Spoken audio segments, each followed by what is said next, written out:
What we're saying is that the verses that you're bringing out, the arguments that you're presenting, don't posit that. There's nothing that says it can only be that conclusion, nothing else. You understand me? And for the record, if you want to believe he's black, I respect it. I don't got a problem with you believing Jesus is black at all. The question, like Vocab brought up, is, what do you believe about him, his death, burial, resurrection, his deity? If you believe that he's a black man who's not God and didn't die for the sins of humanity, then you have the wrong Christ. It doesn't matter what you think he looked like. So Cam, you're on stage. How you doing? Yo, what's up, y'all? What's up? What up, man? I talked to you, Godlogic. I talked to you before a couple times. Okay. I don't remember. Was you a Hebrew Israelite last time we spoke? Yeah. Okay, for sure. All right, cool. I'm the Hebrew Israelite that believes Jesus is God and everybody can be saved. Yes. Okay. So what would your usual contention be? Do you believe that you got to follow the law in order to be saved as well, or what? No, not specifically. Just believing in Christ. Okay. Yeah. Okay. I'm attacking the not attacking. No, I don't want to say it like that because I'm willing to learn too. If I'm wrong, I'm wrong. But Christ being black and the Hebrew Israelites being melanated. That's what I'm focusing on. Okay. So I'm gonna be pulling stuff up from a book called Babylon the Timbuktu. I don't know if you got know what that is. Yeah, got it. Hey, real quick, Cam, before you pull that up, I wanted to ask you a question, just to kind of glean your methodology. Are you of the belief that if a person doesn't believe that Jesus is the specific skin color and the Israelites are the specific skin color that you're assuming, that they're not right with God? Or do you think it's irrelevant at the end of the day? No, not at all. I'm saying that I've been in these areas where these very low income areas, where these people don't know who they are at all. Just let me answer. If you go to these people, it doesn't matter if you believe your skin color is not gonna make you go to hell if you don't believe Jesus is black. That's not what I'm attacking or saying at all. I'm saying that if you ask a group of melanated people in these low income areas, what is the skin color of the people in the Bible, they say white. And if that's not right, that's a stronghold. And if the whole Bible is the truth. So even if it's a smaller truth, a higher truth, the whole thing is the truth. So I don't see what's wrong with correcting it may be wrong. Yeah, but if you're gonna correct something with more disinformation, then you don't even know what I'm gonna bring up, bro. No, hold on a second, brother. Just listen to me. So you just said it a moment ago. You said you wanted to prove that Jesus was black and that the Israelites were melanated. That's what you said, right? Yeah, I didn't give you the information to. I know so just so you're clear, Vocab and I are well aware of the arguments. Godlogic is well aware of the arguments. No, hold on, bro. I'm just learning. I'll speak for me. I'm extremely well versed in quote unquote the evidence that Hebrew Israelites bring out. But listen to me. If I start to counter your evidence with actual evidence, and I start to demonstrate to you that the people of Israel were not, for example, monolithically a singular appearance, what would you do then if I showed you actual evidence from the actual Israelites? Would you still hold to your position, or would you be willing to concede that maybe that's something that you need to look into? I'll look at it, bro. I believe in the Bible, bro. If I'm wrong, I'm wrong, bro. We all believe in the Bible here. You got me. But if you're gonna give us your personal interpretation of a biblical text, and we point out, for example, go ahead and bring out the verses that you'd like to bring out. You wanted to bring out some verses. Go ahead, man. Yeah, go ahead. Okay, so we can let's go to Abraham. I'm probably not going to go to specific verses, but I want to go to his wives and who he married. So Abraham married Keturah, right? And him and Keturah, they bore Jokshan and Midian. The Midianites come from Keturah, right? And that's very important because that's where we get, Zippor, and Moses, ended up marrying Zippor. When he went to the well, he met the 7 wells when he escaped because of the murder, right? If you look at what Keturah means in Hebrew, that's incense. It means burnt incense. That's something that's found in Africa, okay? The Midianites, and you go to Keturah and Abraham, you're talking about dark-skinned Arabs. And if you go to their sons and their kids, you got also Sheba and Dedan, and these are Cushite names, and Cushite means Ethiopian. Ethiopian means black face, okay? That's what that means, all right? And you can keep going down to the lines and see that not only are they all marrying dark-skinned people, that's who they are actually bearing. These are dark-skinned people. And I can keep going I can start off with right there. So do you have anything to say with that? If I could point out, so one, you're making a leap in logic in the conjecture of the name of a person. So, for example, Jacob's uncle's name is Laban, which literally means white. So if we follow your logic, Laban is a white man because his name literally means white. It's the same word that you see when you go to Leviticus and it talks about the skin disease that turns white, the white spot. The word there is Laban in the Hebrew. And Jacob's uncle's name is Laban. Now, I'm not saying that he was white. I'm just following your line of reasoning. If we employ that sort of line of reasoning, we're going to be left with the conclusion that Jacob's uncle was a white man, right? Do you see how that kind of falls apart on you when you're making that sort of conjectured argument? Now, my argument isn't that the people of Israel were white people. I don't want you to get it twisted. I'm simply pointing out the flaw in your methodology. Okay. So you're saying that because I said Keturah means incense and that's something that's only found in Africa, it means burnt incense, that she, I can't say that she was a melanated person. Okay, so incense wasn't only found in Africa. If you look historically in the region of Lebanon and other regions, which is where the people of Israel generally purchase their incense and their various spices. So that's in Western Asia. That's not in the continent that we call today Africa. I don't know if you're aware of that fact, but the other part about that, that's a luxury good from Kush in Ethiopia. So if I could finish, because you mentioned incense, right? Right. Mm-hmm. Do you know that the Canaanites also had incense and the Israelites would purchase their incense from the Canaanites? We have the biblical text that says that. And where were the Canaanites? The Canaanites were in Western Asia. Are you aware where Western Asia is? Oh, okay. So we have, okay. So, okay. Here, let me show you real quick. Yeah, let me show you real quick. Hold on. Go ahead. I'm going to have Godlogic share this on the screen. This is from Encyclopedia Britannica, right? You're aware of the ancient region known as Phoenicia, right? Yep. It's another name for the Canaanites. Okay. Mm-hmm.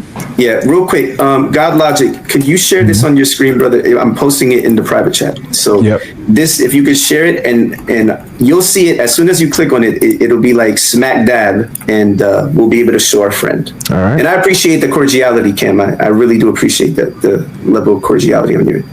If you could zoom in, do you see where it says historical region? Yeah. At the top, does that say Africa or does that say Asia? It says Asia. Asia. So the land of Canaan was located in Asia, not Africa. And the land of Canaan, we're talking about the land of Canaan that Abraham went to, right? To set up the tent. Yes. Okay. Yes. So the land of the Canaanites and the surrounding region in the Levant is in Western Asia historically. Josephus, in, I believe, off the top of the head, and vocab, you can help me, it's either Against Appian or Antiquities of the Jews, himself relates that the land of the people is in Asia, in the historical region that we call Asia, not Africa. And he uses the term Asia in the Greek of that text. So, so an actual Israelite is saying that the land is in Asia, not Africa. Okay. Tell me what you think about this. Can we go to Genesis? I got my Bible right here. Can we go to Genesis 13. Genesis 13, okay. Let's see. Yep, Genesis 13, where it says, and Abram went up out of Egypt, and his wife and all that he had, and Lot with him into the south. Yeah. Okay, so the word there is south in the Hebrew is the word Negeb, and that's a historic region that is in the portion of Western Asia, right underneath where the land of Judah is. And if you notice the Hebrew word there, when you look at Genesis, because are you using the King James by any chance, just out of curiosity? Oh, yes, I'm using the King James. Yeah. The King James obscures that a little bit. So when it talks about Egypt, it says he went up from Egypt. Mm-hmm. So he's going from Lower Egypt, which is the upper half. It's the half that's closest to Western Asia. So when it says that he went up from Egypt, it's from Lower Egypt into Western Asia, going through the Sinai Peninsula, all the way into the Levant, into the Negeb region, which is a desert region that's right underneath the land of Judah. In fact, if you look up the word Negeb, it's literally going to tell you that in most lexicon or most lexical entries. So the Negeb is literally within Western Asia. So I've heard Hebrew Israelites make the argument that they think they'll say that the word, so I don't know if this is what you're arguing for. Yeah, there it is. Do you see right there? Yeah. Yep. Yet, do you see specifically the Negeb or southern district of Judah occasionally? Egypt is south to Israel. So going up into the Negeb is literally going like north into the southern region that's called the Negeb, which is in Western Asia, which is in Western Asia. That's not in Africa. Okay. So, all right. So you can tell me if I'm kind of spitting out a theory here, and it's not biblical. When I look, and I will say I'm wrong. So I'm not here. I would say that I'm wrong if I'm wrong. So when I looked at going up into the south, when you look at up, they weren't really looking at maps. They were looking at terrains. So what went up literally meant up. So the problem that I'm having is when you go to Egypt to Asia, it's sea level. But if you go to Egypt to Africa, I mean, it's high. Like you're going up. So when I seen that, it looked like he was going deeper into Africa because it's quite literally going up. Like literally, it's going up. So the verse already tells you. Like for example, Godlogic, brother Godlogic, could you pull up the ESV on your end? Because this is an example of where when Hebrews like to make appeal to certain Bible translations, it obscures so notice that the ESV literally puts the word Negeb there. So Abram went up from Egypt, he and his wife and all that he had, and Lot with him, into the Negeb. The Negeb is a region that's in Western Asia. The problem is that your King James obscures it, the translation obscures it, and I think it just renders it into like the word south. But the word Negeb, which is the word translated as south, is a historic region which is in Western Asia. So the text itself is telling you where the region is. So it cannot be deeper into the continent downward. It has to be upwards out of the continent into Western Asia, into the Negeb region. And this might help, Cam, real quick in regards to that, the Negeb, is that the word comes from an unused root. I'm looking at the lexicon right now is how I'm getting this. You can see this in the lexicons that go deeper into what the word means. It comes from an unused root that means to be parched. So sometimes you'll see basically it described as being dry. The actual word Negeb. Now, why do I bring that up? That the word itself actually doesn't mean south. It seems to be naming the region Negeb, and the region seems to be named because it's dry or parched. Do you see what I'm saying? Yeah. It appears the King James or the ASV, as you'll see sometimes in the literature, the Authorized Standard Version, is really alone in the translations to say south. Now, the reason why is because it's that area is south. That's why they might have done that, but it's actually less correct to describe it as that. Right. And so I think that's important to understand.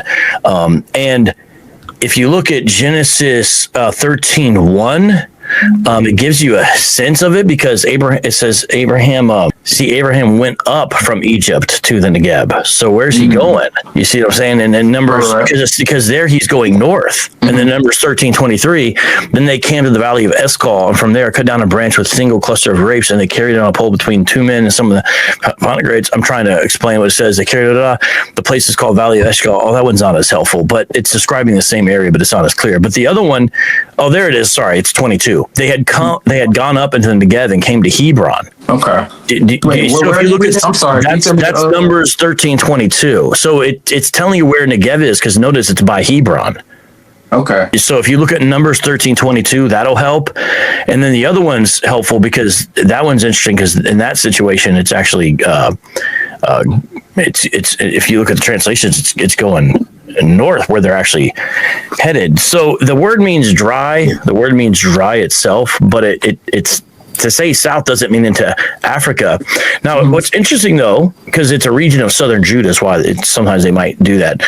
Let's just say that they were going into Africa. Two things about that. One is the author of Genesis would know a word to better describe that. Meaning they could say into the land of Cush or some phrase that is used sometimes there, but it doesn't use that. But what would your point be?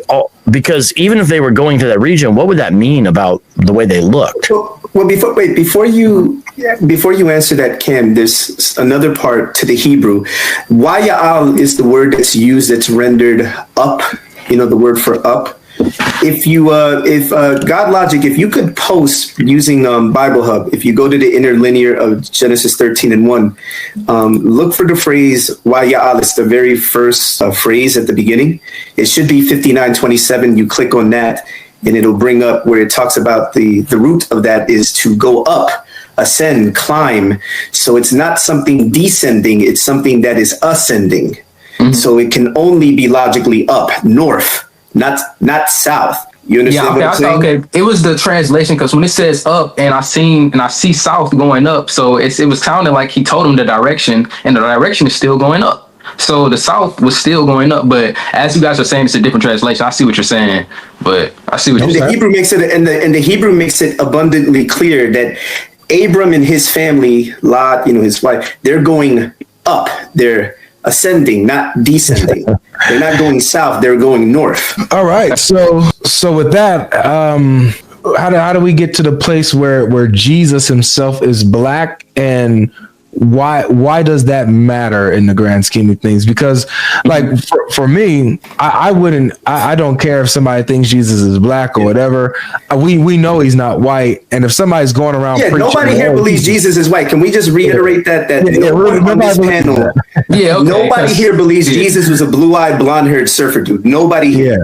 I only see that coming up in the Renaissance period, and that's a big problem. Yeah, I would agree that depicting Jesus as that falsely, I think that's a problem. I agree, but hold on, Raw, do you want to say something? There are lighter, fairer images of Jesus way sooner than the Renaissance era. Now, I don't think Jesus was white for 1 second, but it actually began way earlier in Christian history, and you can see images. I have some pretty good books that are about the history of the portrayal of Jesus, and some that are about the history of the portrayal of the divine within Hebrew and Christian spaces, and they show example after example that it's much earlier. It does go into the ancient world, but here's the point I would make by that. Not that Jesus was white, because he's not. But what I'm saying is that it started sooner. And part of the reason is because there was lighter peoples basically depicting him, and they're depicting him similar to themselves. And that you see that we should never base the way Jesus looks upon a portrayal, because these fair images started sooner than might be commonly understood. Now, they're definitely more prolific and more proliferate more in the Renaissance era, as you were saying. I mean, Michelangelo with a white God finger is probably the most egregious and well-known example, no doubt about that. But it does start much earlier, depending how you classify what a fair or light Jesus looks like. That doesn't mean he was all blonde and blue. I'm not saying that portrayal, but definitely fair or lighter. But I don't hold those are accurate, because no one really knows. But we should never assume he was white, because of all the factors about where he was, who he was with, where he lived, the people he came from. None of that would make us think he looks Nordic or anything like that. So we're most concerned about who he is. And it sounds like you have a decent Christology, but I think Faithful wants to say something.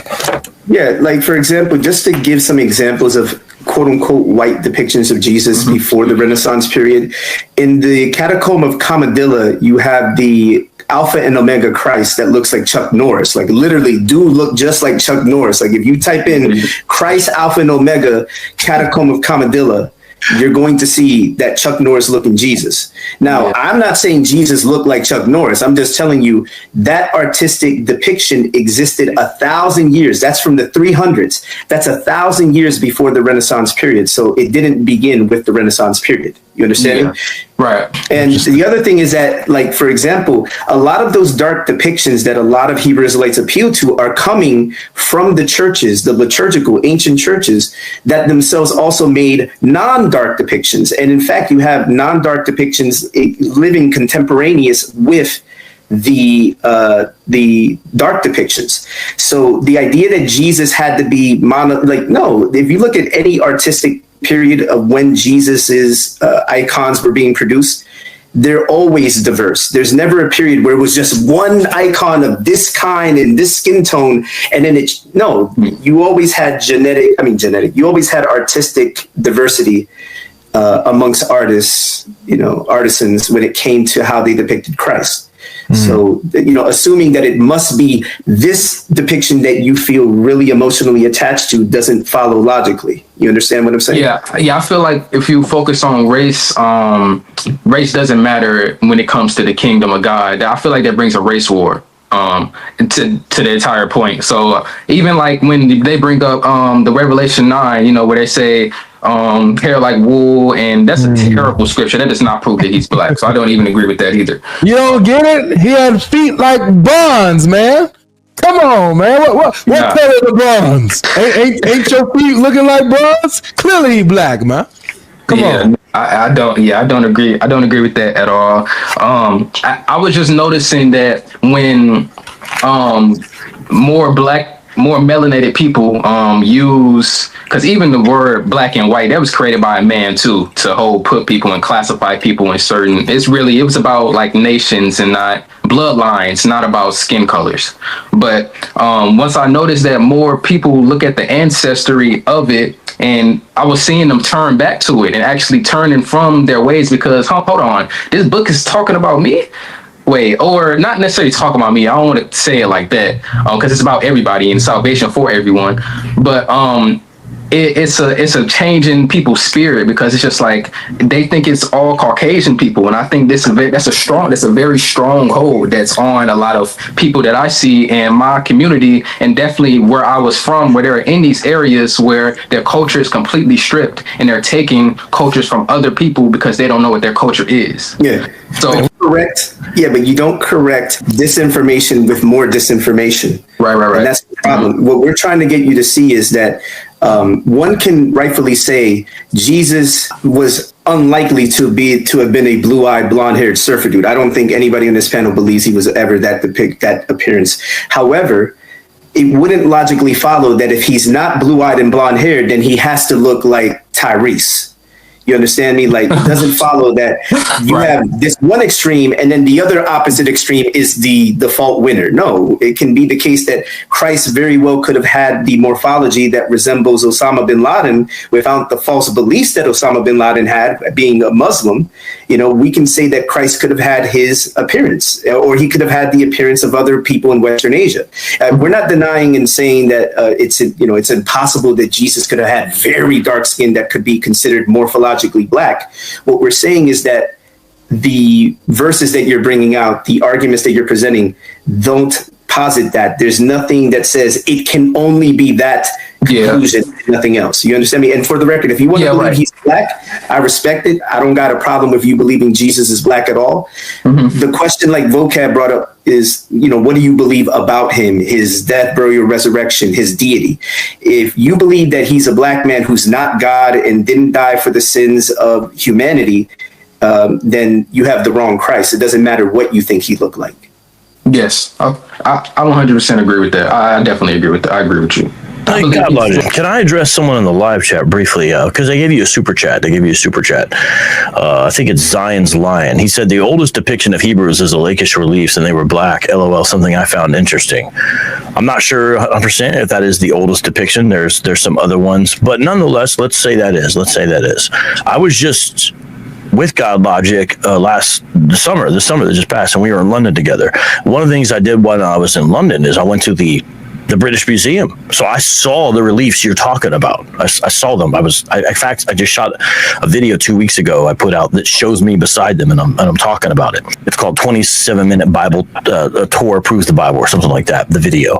A way to check your understanding of that. Here's a way to understand, to check your understanding of that. And I think that this will help you have a what's called a control. You guys remember when you used to have to do experiments and things like that? You have a control group. A way to have a control for your claim that the Lakish reliefs depict black Israelites is to look at the Assyrian reliefs where they're holding decapitated heads of Nubian soldiers. Now, why do I say that? Because you can see the way, for example, the Assyrians did portray Nubians, and then compare it back to those that would be deemed to be Israelites. Do you understand why that's relevant?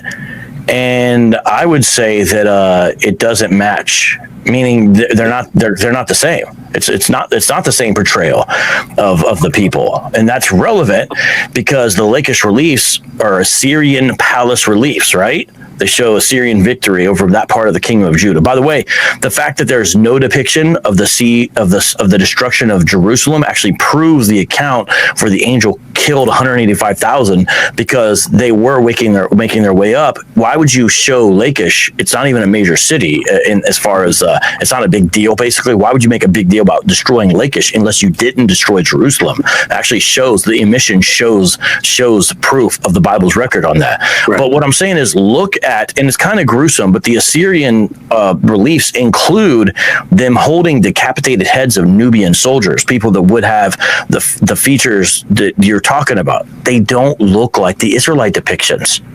And so I think that's very helpful to have a control group in these claims and see, oh, maybe I'm seeing something that's not there.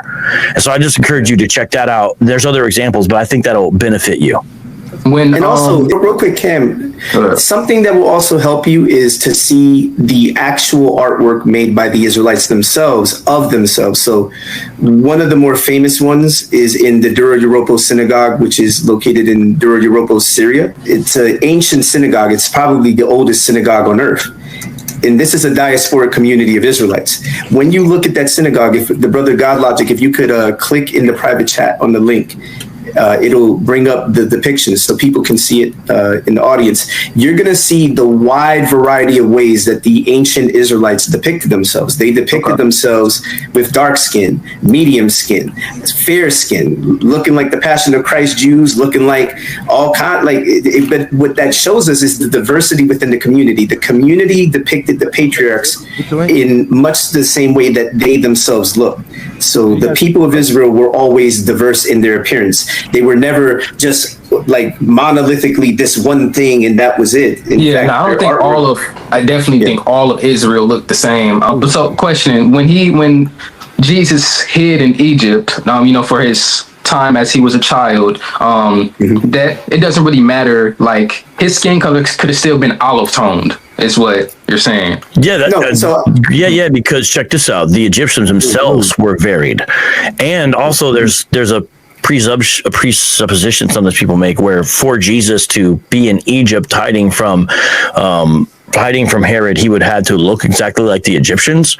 The point is that he's not where Herod is. It's not that he looks exactly like the population he's around, but nonetheless, there was overlap between Egyptians and Hebrews. How do we know? Paul's mistaken for an Egyptian. That means he would have been within the phenotypical range possible. But how do we know what a first century Egyptian looks like? Another set of images called the Fayum mummy images. When you look at those, they're actually dead Egyptians, and it shows their faces. And they're similar to what Faithful was describing with the Dura Europa situation. They go from fair to dark. Some look African, but they're not the majority. The majority look very, for lack of a better word, Middle Eastern, that olive color you described, Cam. And so you see, okay, this is a smattering of how Egyptians looked at that time in the first century. Real quick, Brother Godlogic, if you could scroll back up for a second, scroll back up on your screen. That image, the one beneath that one. I'm sorry. Can you guys hear me? Yeah, I heard you. He's a museum guide right now. Yeah. So we'll make this last point and we'll move on to the next guest, guys. Okay. Yeah. If you could go, that's Moses right there, right? That's the crossing of the Red Sea. If you click on that one, he has dark skin there, right? I believe that it was the Canaanites that was actually in Egypt. So that's how when she immediately saw Moses, he immediately saw black. So if you look at that depiction, you see how Moses is depicted with dark skin. Now, Brother Godlogic, if you could scroll down to the other one, it's Aaron, his brother. And I've shown this on Clubhouse in the rooms. I put it in my PTR. That one right down there, the colored one, the color image. If you click on that one, that's Aaron. Look at how Aaron looks. But the grandson of Aaron was Phineas. His name just hear me out for a second. I'm not arguing that this is exactly what Moses and Aaron look like. What I'm trying to get you to see is this is the community itself depicting the patriarchs in a way that resembles their relevant community. Their community was as diverse as these depictions. So you notice that there's not a monolithic depiction where everybody just has dark skin or everybody has fair skin, because it shows that the community was diverse. And the community of Israel was diverse both in their time, before their time, and we have that in the biblical text. The fact that there's an Ereb Rab, a mixed multitude of people that makes up the community, shows that they were never just monolithically one singular thing. They were a variety of different things. And now as the believers in the church, the true Israel, we are also multi-ethnic, with multiple appearances. And we're all made in the image of God because we are his creation. God doesn't just desire us to be melanated. If that's his desire, then he would have kept us, quote unquote, I understand melanated. that. I was just hearing the songs from the slave boats. Wade in the water, children. Who's them children are dressed in white? Wade in the water. Must be the children of Israelites. I be hearing that. They were saying that on the slave boats. I mean, they could have been wrong. You know, but I honestly, everything that y'all saying, I'm going to research into it. Hold on, brother, real quick. Go ahead. They weren't singing those songs in English on the slave boats. Yeah, fact. Even Hebrew is Afro-Asiatic language, though. Yeah, but I'm saying, I hear what you're saying, because that would be a big deal if they were singing songs about being Israelites on the actually slave boats that came over from Switzerland. They're singing those in the South after they had learned English and heard the gospel story. They definitely made a parallel with themselves and the ancient Israelites, no doubt about that. But it's important to know a lot of people have done that, especially the early American settlers. The Pilgrims made a heavy identification with Israel, but they understood it was a typological, not a literal one. And I would say that the African peoples knew the same thing because they knew they were African. Some of them would have had grandparents that literally came from Mali, or that were Yoruba, or that were Bantu. They actually would know them. They knew who they were. Now that got lost over time. It was just like, well, we know someone from West Africa. But the songs, it's not that they were wrong. It's how did they intend those songs to come across? There's never any indication they understood those songs to be that they were saying they literally were Israelites. You see what I'm saying? Yeah. I know. Cam, before you go, just one more point, because you mentioned it, Afro-Asiatic. You can look into this. It's real quick. So the term Afro-Asiatic is a linguistic term. It's not an ethnic term, and it more specifically encompasses two different continents. The Asiatic part of Afro-Asiatic is the continent of Asia. That's where the land of Israel is historically located. Afro deals with the northwest and northeast and Horn of Africa region. So when you're seeing Afro-Asiatic, it's in fact, the old term for that phrase was Hamito-Semitic. Notice Hamito, meaning like Hamite, Hamitic, Semitic, showing two distinct regions, two distinct people groups. Therefore, it's not a designation like, you know how you say Afro-Caribbean? That's not how the term is used. You understand me? Okay, I see what you're saying. Yeah. I see. All right. Thank you so much. Yeah. God bless. Good to meet you, brother. Good to meet you. Good to meet y'all too. Thank you. Again, Cam. Welcome back, guys. That was very amazing and very fascinating. Share your thoughts, what you learned. Don't forget to share this video with your friends, your family. Subscribe to our channel for more amazing videos like this. And if you're still watching right now, I want you to know something. You are not just here by accident. The fact that you made it to the end of this video means your heart is searching for the truth. And if you have discovered the truth already, then glory be to God. Revealing the truth is exactly what we do here. We don't sugarcoat the truth. We don't water it down, and we don't twist scriptures to fit feelings. We let the scriptures and the Quran speak for themselves plainly, boldly, and unapologetically. Because at the end of the day, this is not about winning a debate or embarrassing anyone. It's about waking people up to the truth. It's about opening the eyes and the minds of people to the fact that eternity is real, and every one of us will stand before a holy God one day to give account of how we spend our time here. Regardless of title, opinion, tradition, none of it will matter. Only truth will matter on that day. Here on Religious Insight, we challenge deception with evidence, we confront lies with scriptures, and we remind the world that Jesus is not just another prophet. He is the way, the truth, and the life. If this video tells something in you, don't just keep it to yourself. Like this video, share it with someone who needs to hear it, and make sure you subscribe to our channel and also hit the notification bell to be notified each time time we post new and engaging videos like this. Every single day we bring videos like this to you to defend the faith, dismantle falsehood, and strengthen the believers to stand firm in a world that is falling apart. And before you go, remember this: truth doesn't change because the world rejects it. It stands because God established it. So keep seeking, keep learning, and never let anyone shame you for standing on the word of God. This is Religious Insight, where we don't just believe, we think, we test, and we prove all things through the word of God. Stay bold, stay grounded, and keep walking in truth. Thank you for watching. See you in the next episode.